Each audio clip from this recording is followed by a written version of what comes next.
Good afternoon. Welcome. This is Angela Coulter and Sarah C. Gavagnoni. bringing you this week's Ascended World at a different time and space than typically, but it's still on Monday, so we're good. We're good. As with anything, I had to go back and look at my notes from yesterday because, that was 3 years ago. Or lifetimes. Whatever. Today's been 4 lifetimes long already. Right. It's been a long day. Good morning, Gloria. Good afternoon, Gloria. So, yeah, this is another big one. Not like none of the topics we talk about are small, so I don't even know why we say this is a big one. This is a big one. Right. It's all the same. Because if it's come up to talk about, it's obviously a collective thing, which means it's pretty big. Yeah. Exactly. So, yeah. So I posted something last week. I had reposted because it really sort of hit home, and it was talking about how extreme independence was actually a trauma-based state of being, right? Of saying nobody can do it the way I can do it, or I might as well do it because nobody else is going to do it.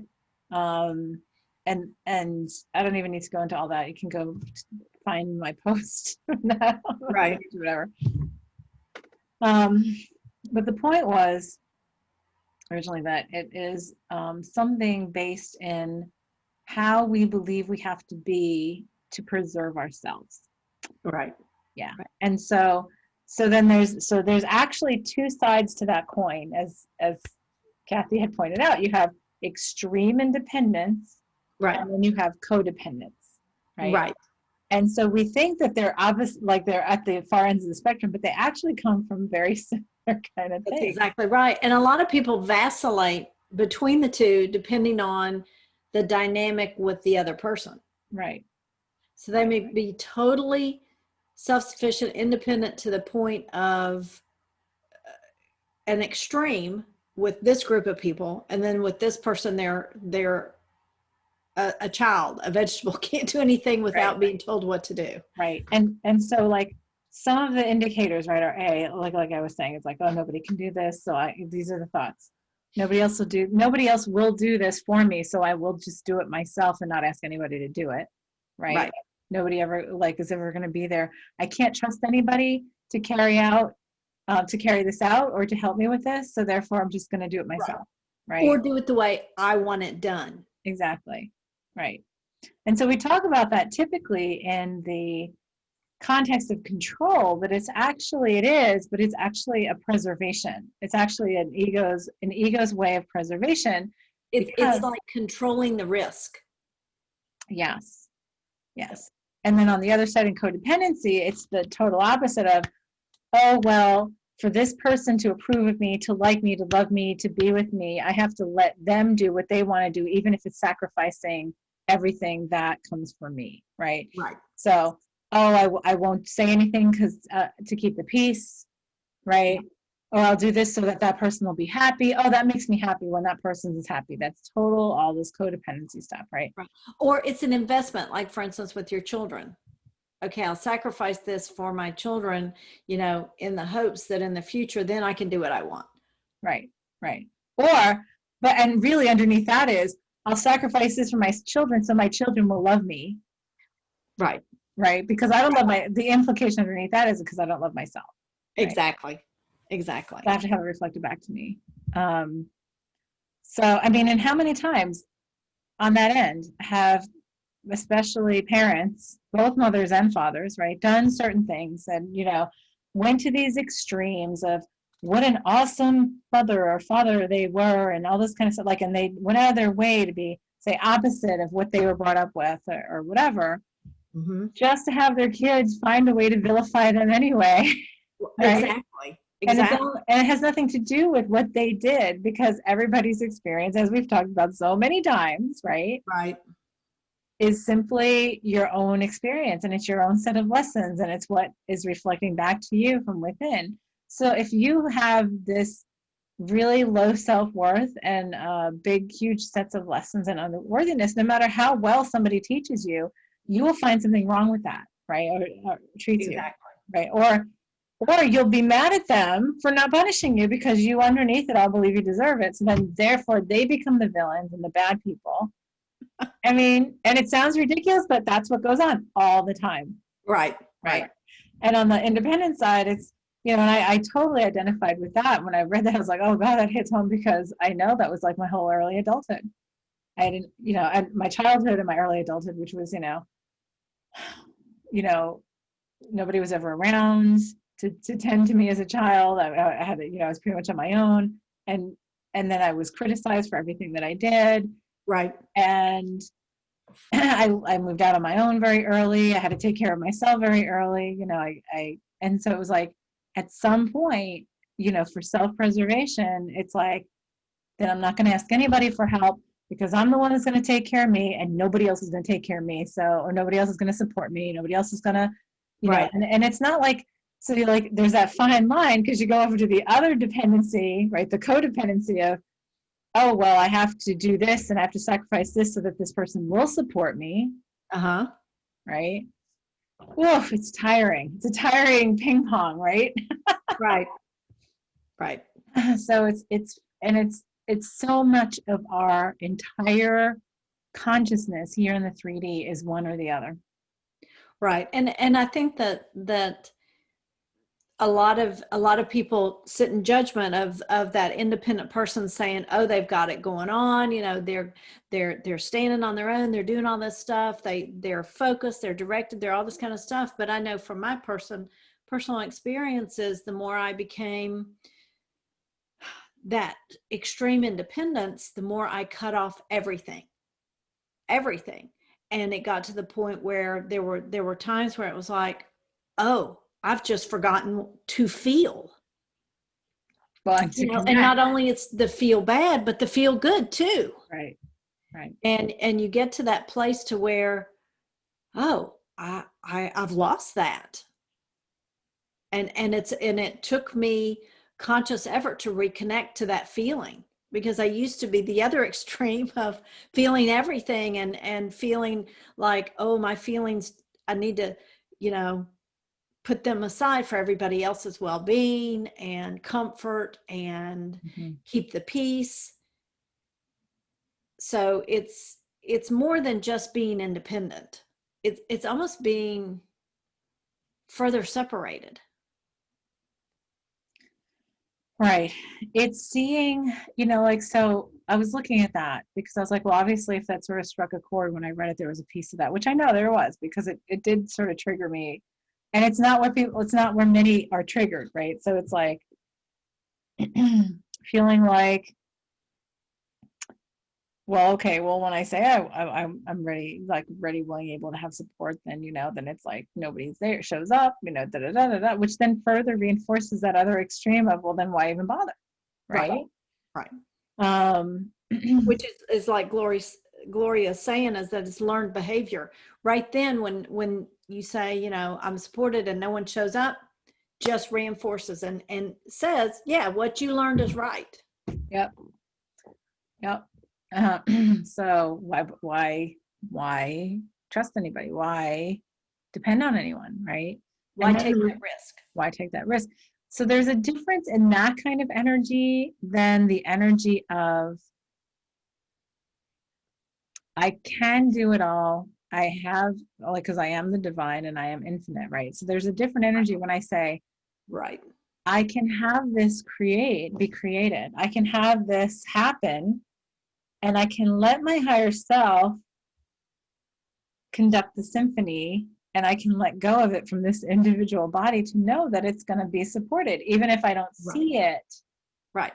And let my higher self orchestrate the support. Right. And the belief of I have to control how these things happen, and that I have to be the one that's in charge of taking it, getting it done, is that this little tiny piece is really, this little tiny piece of me has to control all the rest of the pieces of me. Right.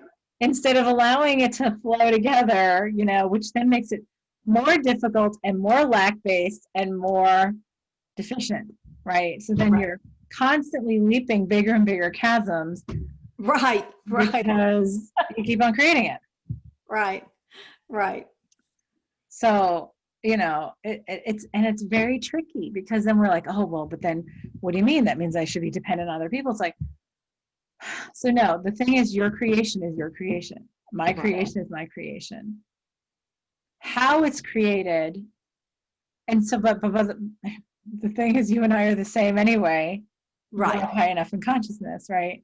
Right. So we have different facets of the same creation, which is why we talk about collective stuff here, because that's what collective is. It's going up to the higher consciousness to say, what's the theme across the board? So when we do that, it's going to manifest differently in our individual realities. But when we create, the thing is to really be tapped into that higher reality, to say, okay, the higher consciousness, to say, okay, so this is my intended creation. A, does it serve my bigger picture, right? The bigger picture. Right. And B, if so, then I'm just going to let go of the reins and let it happen. Exactly. Allow it to happen. And allow me at that higher level, call on the support across all of creation. Yes. And all that there is, right, for the support, not just all that this little piece of me can think of. Right. Like these people, these places. At this time, exactly. Let's chop, let's get on it, kind of thing. Right. And then on the other end is the realization. And so it's sort of these energies, and we say they're trauma related because they come from what the ego considers trauma of some sort, right? Right. Abandonment issues on the independent side, and still abandonment issues on the codependent side. It's just a different way of perceiving it, right? Exactly. So it's like either, you go one direction of being overly independent, or you go the other direction of, oh, I'm going to give up everything about myself to be dependent on others so that they like me, so that because I don't really like myself, right? Right. And so that they don't go away, so they don't abandon me. Like, I'm going to do everything I can to give up my stuff so they don't abandon me. Right. And it all comes right back down to that worthiness. Yes. Which well, we're done now, because we always come down to the unworthiness thing. Yeah, no need to talk about anything else. Oh, we're done. Check. What was that, 15 minutes? Right. Yeah. Boy, afternoons are faster, aren't they? Right. It's like, and then you just think about how much energy we put into both sides of that. Oh, I mean, and both sides are equally as exhausting. Yeah. Yeah. It's like, oh, well, yeah. And so there's a difference between, see, these are the fine lines in consciousness, right? So there's a difference between doing something for somebody because you're effusive with your own self-love, right? Right. Or doing it for them to make them happy. Right. First of all, let's stop there, because nobody ever makes anybody else happy but themselves. Exactly. And so that's something that we've been we've twisted around so much in terms in separation of okay, my husband doesn't make me happy, my friends don't make me happy, my kids don't make me happy, nobody makes you happy. We can allow our happiness. And so if we say that, then it's like, why? When I see couples that come in to see me, I always see them separately, because they will never be 100% honest unless they're separate. Right. But when I ask them, okay, so what allows you to be in your state of happiness or bliss? Like, what allows you to be happy?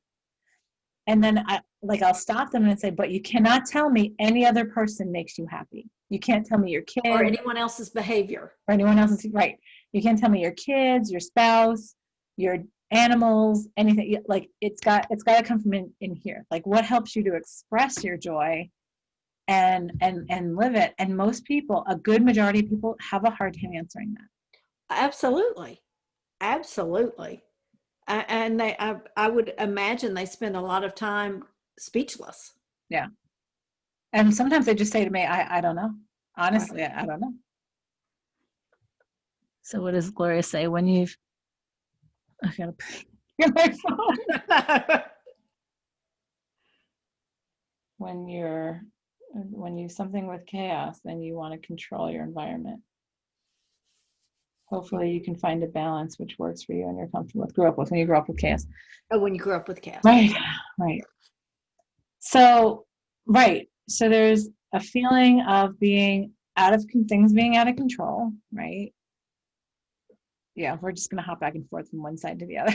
Right. Well, and there's so much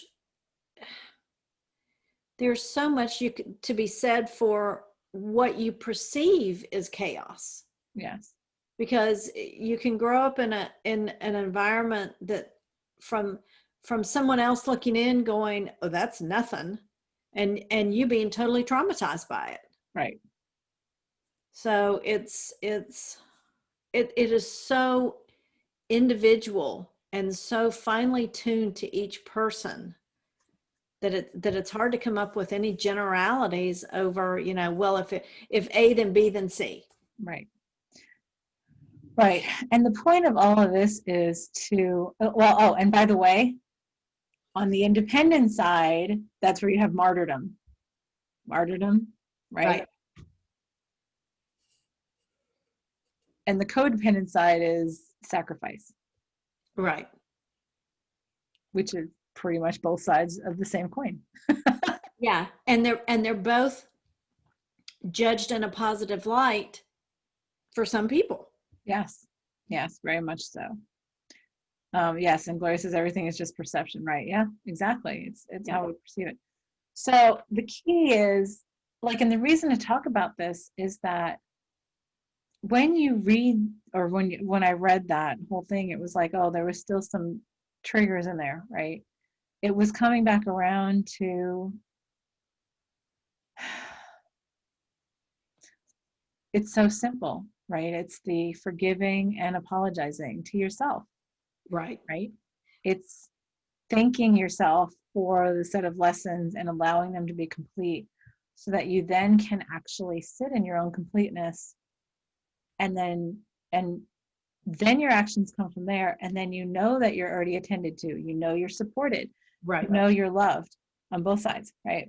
When I first read that quote, and I think I read it probably the same time you did the first time before you reposted it, the first thing that occurred to me was that both sides of that reaction both stem from a victim mentality. Yes, totally. And how staying in that victim mentality is what holds them in place, either behavior. Yeah, which is why many vacillate between one extreme or the other. Right. And why it's so easy to be one way with one group of people and another totally different way with the other group of people, because the energy that sends you either direction is exactly the same. That makes perfect sense. And I have a perfect example of this. Let's not name the person in my life. Let's just say someone I know. Okay.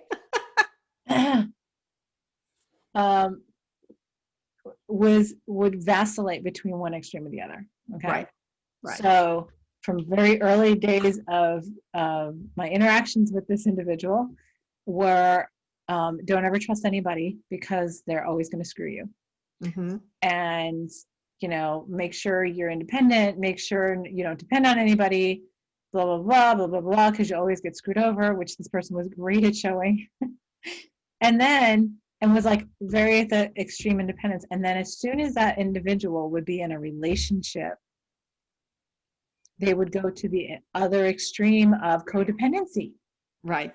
And I finally said, after years of watching that pendulum, right, of like, I just don't understand, how could you be so vehemently independent, and then you go to this other extreme of being codependent and subservient almost, in a relationship. And I finally said that to them. I'm like, there is a happy medium, right? You're either completely self-absorbed, and I said this with love. It wasn't like anything with judgment. I was like, this is an observation. But you either go from either completely self-absorbed to completely codependent and sacrificial, self-sacrificing, and Right. And like, there is a happy medium Well, of and it all honor. stems from that self-love. Right. Right. But there's so many who are like that too. Right. And that's really an ongoing set of lessons. And I think it's time for us to put to bed. Right. And I think just coming to, like you said, when you first read that post, and it's like, when I first read it, it was like, you're right. It does stem from a belief created from a trauma or a perceived trauma, Right. whether it was actually trauma or not. Victim. Exactly. Mm-hmm. And just coming to that awareness and understanding that it's not a natural state, it's a resulting state. I think that is critical so that people can understand that the behavior itself is not the issue. Right. It's tracking it back to that core, and why did you slip into that place of victimhood? Right. Well, and look at, that's been a huge set of lessons throughout the entire existence of this set of dimensions. Right. Has been victimhood. Right. I mean, right. Look at how much is embedded. I mean, you're brought up from a child being taught, oh, do this to make somebody happy. Oh, do this for mommy to make me happy. Are you a good girl? Are you a good boy? Right? Be a good boy and do this for your mom, or do this for your dad, right. Or yeah, sacrificing, you should sacrifice yourself for others because that's what a good person does. Oh, that would be church, right? Right. Right. And what are you leaving for society? Yeah. When you're gone, what are you leaving? What legacy are you leaving? Yes, what legacy are you leaving? Yes. Yeah. Yes. And how is that going to help the world? How is what you're doing going to help the world? And that, I mean, there's so many different levels of this, right? Exactly. And oh, well, how many things do we have out there that say a relationship, a soulmate completes you, right? Right. And in the spiritual circles, and it's like twin flames, the same. It's crazy how desperate we are to do the victim role of having a whole, right? And that's part of this whole separation duality. And so it's like, okay, either you have to have somebody, something, some cause or something that completes you. Right. Or you do the martyr thing of, well, I'm going to do this. Nobody else does. I'm not going to have anybody else help me. Right. So that you can see what an awesome person I am. Right. Because I can't. Right. Because if I don't do it, so it's so much. And look at culturally around the world, like what we do to talk about, do for the good of your neighbor, do for the good of others over yourself. And and people look at us cross-eyed when we say no, do for yourself first and foremost. When you're on a plane, what do they say about that oxygen mask, right? When the oxygen mask comes down, put it on before you help the person sitting next to you. Right. And it's like, well, we say to do all these things for other people and everything until it comes down to when it's really important, do it for yourself first. I think we've come down to the oxygen masks are dropping down. That's right. Yeah, collectively right now, absolutely, right. And trust that it's flowing even though the bag doesn't inflate. That's right. Even though you don't see it. Well, and that's the whole thing, because many don't understand that difference. They don't understand there's being self-centered, self-loving, self-nourishing, and there's being self-absorbed. There's two different things, right? Absolutely. So that being self-centered is not a bad thing. Being self-loving is not a bad thing. Being self-loving and self-centered, self-nourishing is all about exploring your own self-love as the divine embodied as you are, right? And when you come to that love, the energy of that is that when you come to that love, then you have so much love to share with others that you can't help but give, like I was saying before. So it's one thing when you do something to make somebody happy, right? Because the underlying reason is so that they will love me. Exactly. because I don't believe I'm worthy of being loved myself, right? Right. That's all in the underlying thing. And many will say, oh, that's not true. That's not true. That just makes me happy to make other people happy. And it's like, no, no, no, no. It makes you feel good about yourself. Which you're confusing with happiness. Right. Because by making other people happy, because you don't feel good about yourself without that. So there's something to look at underneath that, right? Right. Well, it's like if you think of yourself as a cup and you're trying to feed other people or nourish other people from your cup, and your cup's empty, no one's nourished. Exactly. Right. The well run dry. Right. So imagine your cup overflowing, and the more it overflows, the more you can feed. Right. Or nourish. Right. And that's the other side. It's like, so there's that one side of like doing things to make other people happy. And then there's the other side of I'm doing things because I'm happy and I'm overflowing. Now, guess what happens? What does that have? What happens when we do that? What happens when we do that? When we're just overflowing with self-love, right? True self-love, not egoic self-love, because the self-absorption is something different. The self-absorption means I am so in lack, I have to totally like go to the other extreme of proving myself and telling everybody I'm like so good and so important to the expense of other people. Right. Right. And so when you're in self-love, truly in self-love and self-nourishment, and I do things from that place of effusive love, right, and I do them without any expectation of return, of reciprocation, of even a thanks. I do it because I am doing it from my place of love. When you do something for somebody else just to make them happy, and then you get angry because they didn't thank you, that you weren't doing it for you weren't doing it for you weren't doing it for anything but to make yourself feel better about yourself. Right. So it's like there's been conversations I've had with some that I've known who like, oh, they get so hung up on, oh, well, I did this and this and this, but I didn't even get a thank you. And I'm like, so what does it matter? Right. Did you do it because you did it for the thank you? Did you do it for the thank you to be recognized as a good person, or did you do it because you just felt good about yourself? Because when I do things that I feel good about myself, I don't expect anything in return. Right. Right. This is like, and if it comes back, great. But it's not something that I'm like gonna get all. I mean, people get angry about it sometimes. Right. Right.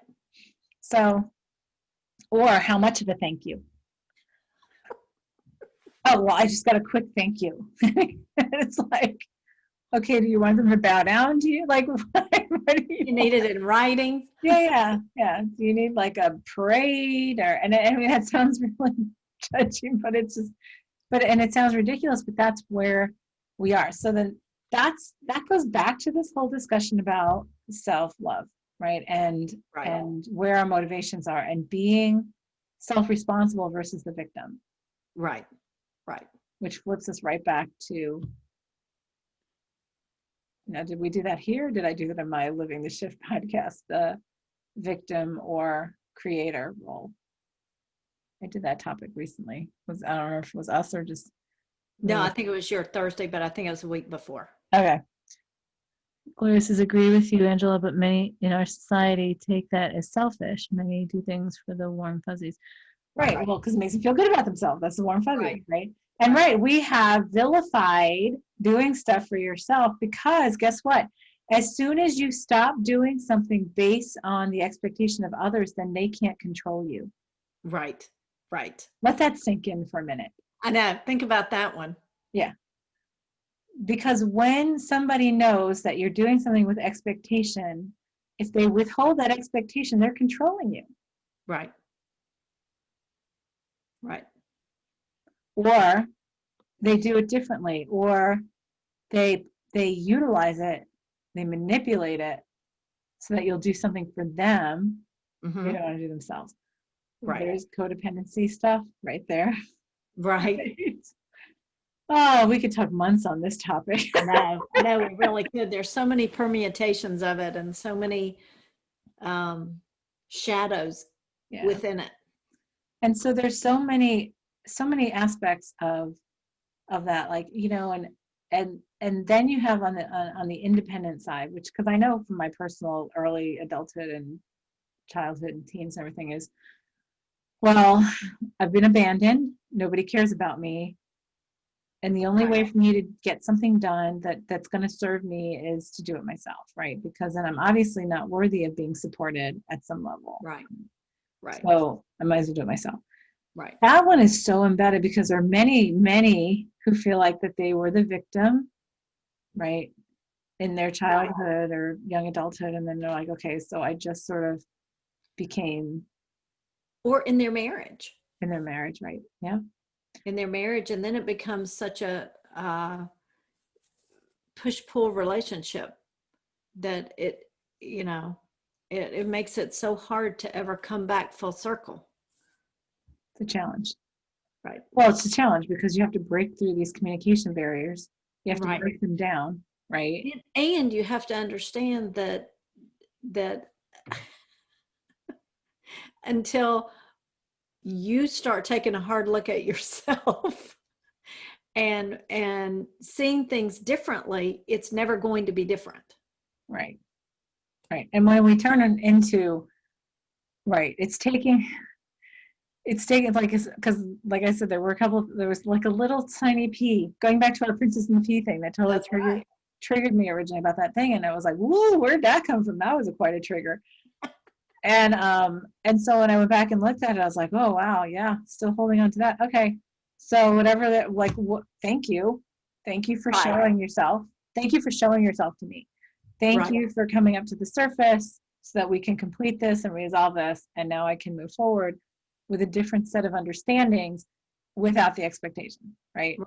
And, you know, something else that you posted, talking about when you run into somebody who is always in your way or always being an obstacle. Oh, yeah. Right. Yeah, wait, I'll read that one. That was a good one, too. That was a Tut's Notes from the Universe. That was, I have that in my texts. Yeah, because that really, I mean, if you look, for instance, in a relationship, if there's always somebody who's causing you problems, sounds like you're not looking at something. It was, show me someone who keeps getting in your way and I'll show you someone who keeps making excuses. Tricky, tricky, tricky. Exactly. And I mean, that's so perfect for relationships when, you know, they're both pointing the finger. Right. Oh, I can't do this because that person won't let me, or see, and that's the code. Yes, total codependency, right? Because then you're going, oh, well, I would only do this, but I can't because of this person, like needs me to do this, or these people need me to do, my family needs me to do this. My family needs me to, oh, I would do this, but I can't because this. My pets would need me to do this, right? And it's many times it's spouses. Right. Oh, well, I'll only do this when my spouse isn't around because then when my spouse is around, I have to act a different way. I have to attend to them. Right. And people think that that's somehow idealized.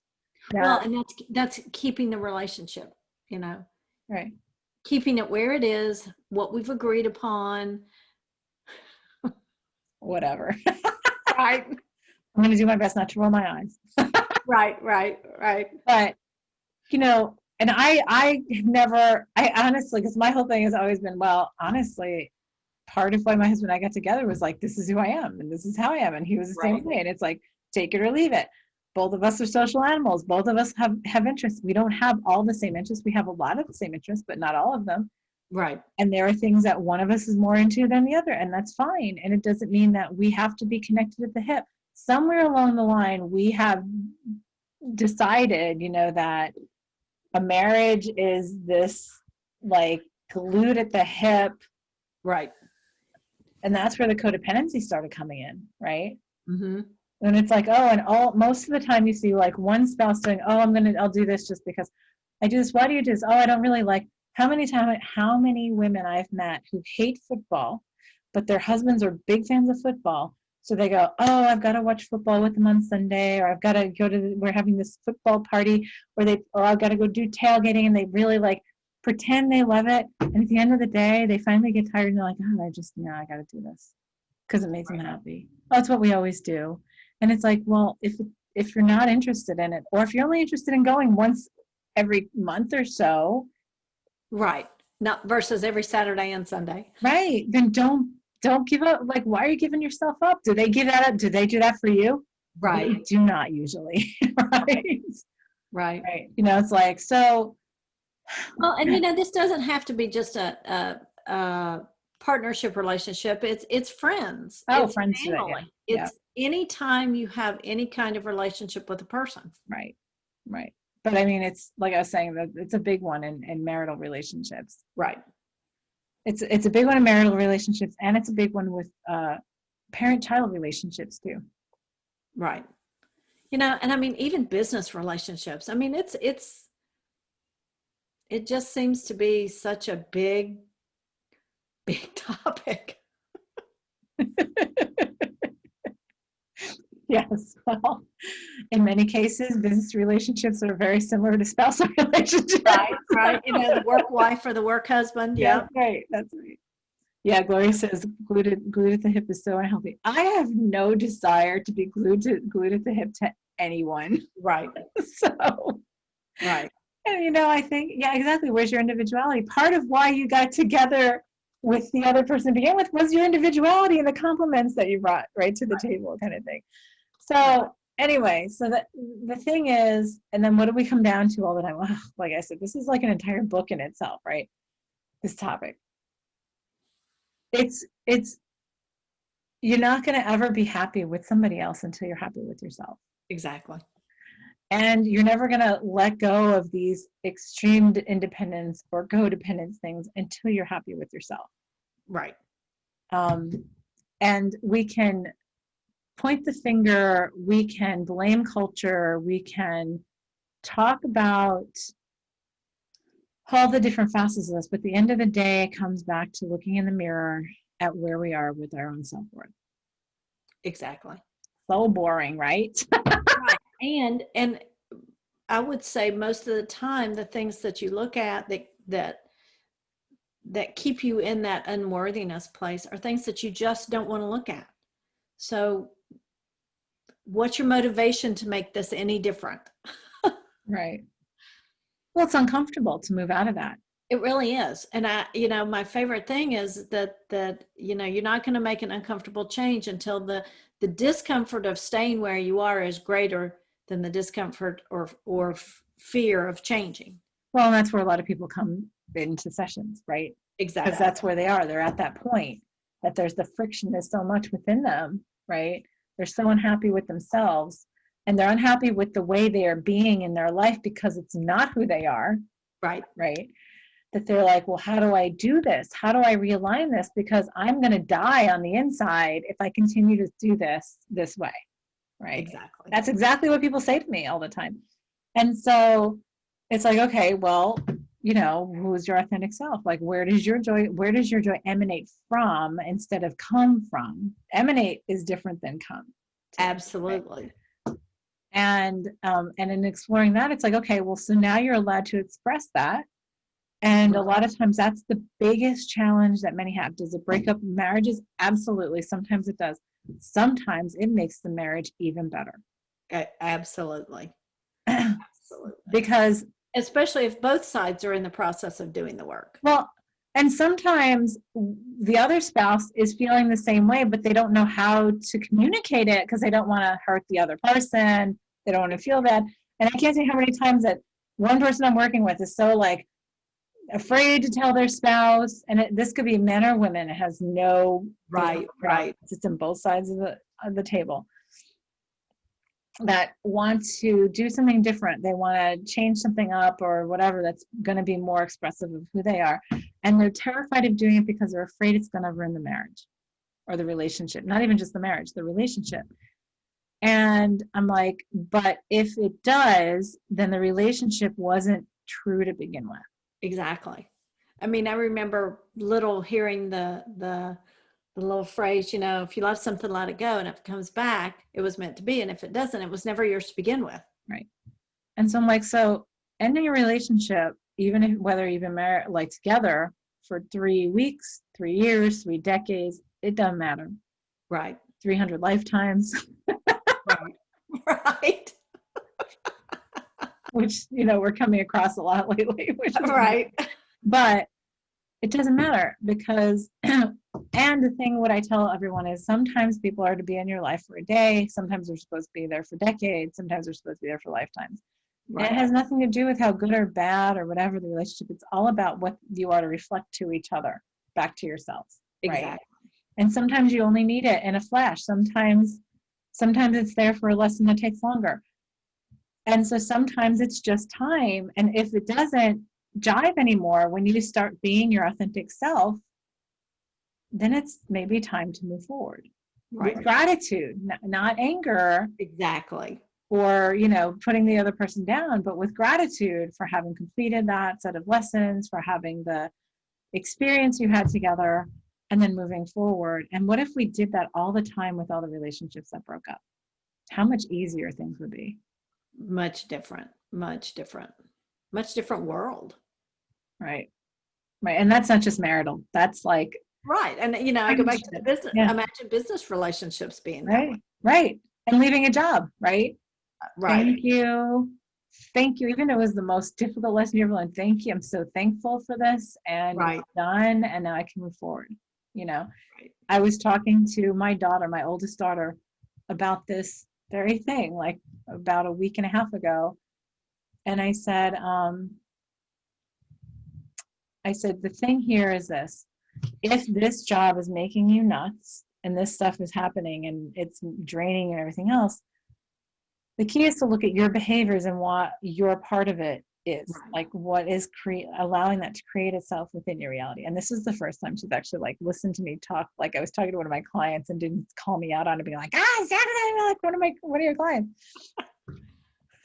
She's growing up. 24 finally, right? But right.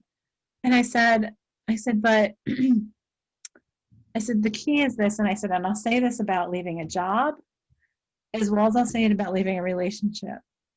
Everything that's in our reality is here to help reflect something about ourselves back to us. It's a lesson for us to learn that we set out to learn. If we do not complete the lesson or the set of lessons of this particular limiting kind within this particular relationship, whether it's a marriage, a friendship, a business, like a job or whatever, right? Then the next one you go into will be exactly the same, but worse. And sometimes even worse. Yes, right. Often even worse, and gets to the point even faster. Right. So before you leave this relationship, and that's what I say to my clients, let's look at what the relationship has provided for you, what it has reflected back to you to shift, right, so that moving forward, you don't have to have that limiting experience anymore. And that's such a good point for right here in what we're looking at here with the extreme independence and the codependency is, it's not whether there's no judgment about either set of circumstances. It's listen to what those circumstances are telling you. Yes. And then take action there. That's where the doing comes in. Yeah. And then the question is, it's what is there for me to shift, right, to not have to carry this role anymore. Exactly. Because that's where the martyrdom comes, because then the more you shift into different relationships, the heavier and heavier and heavier that role becomes until you finally break, right, in some way, shape, or form. Oh, that's a little bigger than a bread box too, right? Right. And so again, it's that awareness and that understanding that extreme independence is not the goal, nor is the extreme dependence the goal. I mean, it's the independence, which is that dependence on your own guidance, on your own self, on your own self-worth. Right. That's a different independence than that extreme independence. This is an independence. Right. Internal dependence. Right. To then recognize, to exalt and love yourself and really step in that authenticity, because when we're truly in that authenticity and we love that about ourselves, then all of our relationships will just reflect that back to us. Right. All of them. Everything that we interact with will. Everything. Yes. Exactly. So That's our little P for today. Right. Right. Uh, yeah. Um, and it's funny because I can't tell you how many times I've talked to people who are like, oh, well, I just don't have luck. I've had this string of relationships where I always think the person's different and that ends up being the same. And I'm like, right, because you haven't learned the lesson yet Right. or completed the lesson, allowed yourself. You haven't completed the lesson of what's inside of you versus projecting it onto them. Right. Right. So our P They for love today, you so much, they willingly take on that projection. right? Even if it looks like the most hateful, heinous, Exactly. hateful person that you could even know, right? Exactly. And that So again is lost on that victim. yeah, yeah. So it is another reflection of being the creator versus being the victim, and recognizing that I create my reality. So therefore, what's the other one we always would say? Having is evidence of wanting, Right. That's my right? favorite. Yep. Having is evidence of wanting. So if I have it in my reality, I want it here for some reason. So Which help means, me understand what that is. yeah. So what is? Let me help me understand what this is, Exactly. so that I don't have to have this discomfort anymore, right? Right. So that I can be supported and feel supported without having to like demand and command it, right? Right. And also be in a place where I don't have to feel like I have to sacrifice who I am so that other people can think highly of me. Right. And that shifts a lot of energy right there.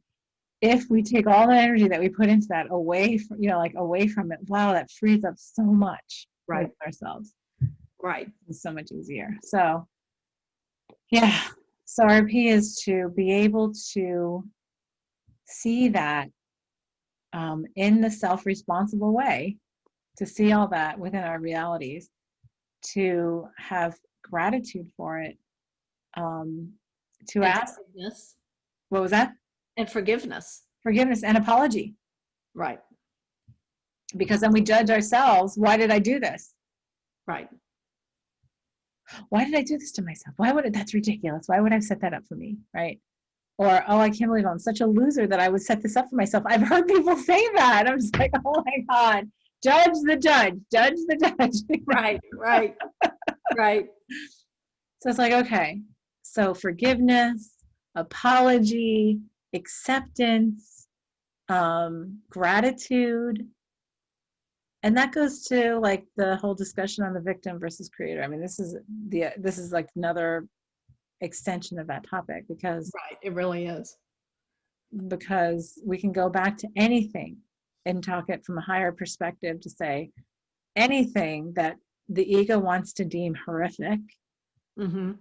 We can say, okay, so what did it serve, what catalyst did it serve for you to get where you were going?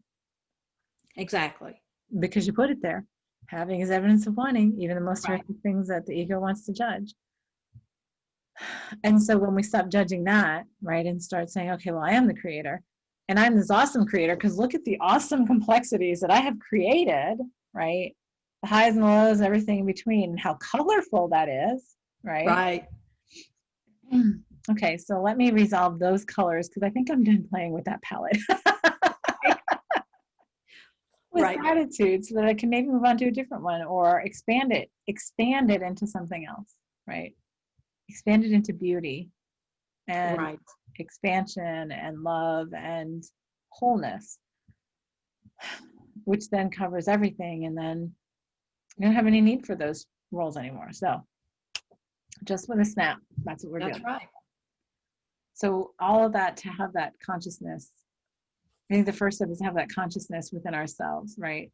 And Right. to allow ourselves the bandwidth of forgiveness and apology and gratitude and resolution and completion, so that we then are free to move past them. Ready? Perfect. Yes. All right.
I could have stayed out there the rest of the afternoon.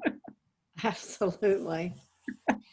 In fact, I swam out there. I was like, oh, wait, we were in the middle of doing this. Oh, God, I saw so many things just get cut and just like dissolve. And it Yep. was like such a breath of fresh air. That was nice.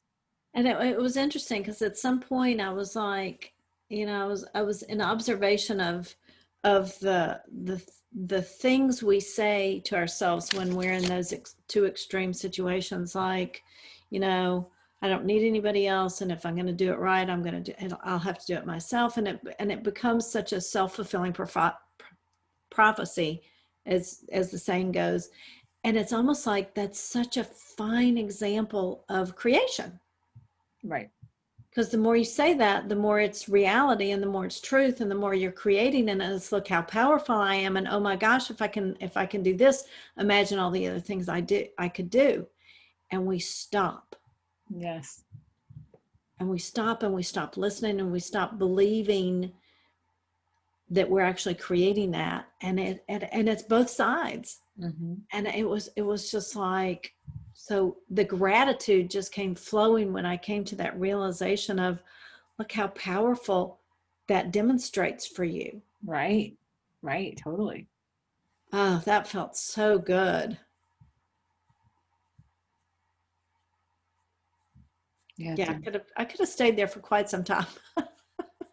curl up with a fuzzy blanket. Right? Hmm.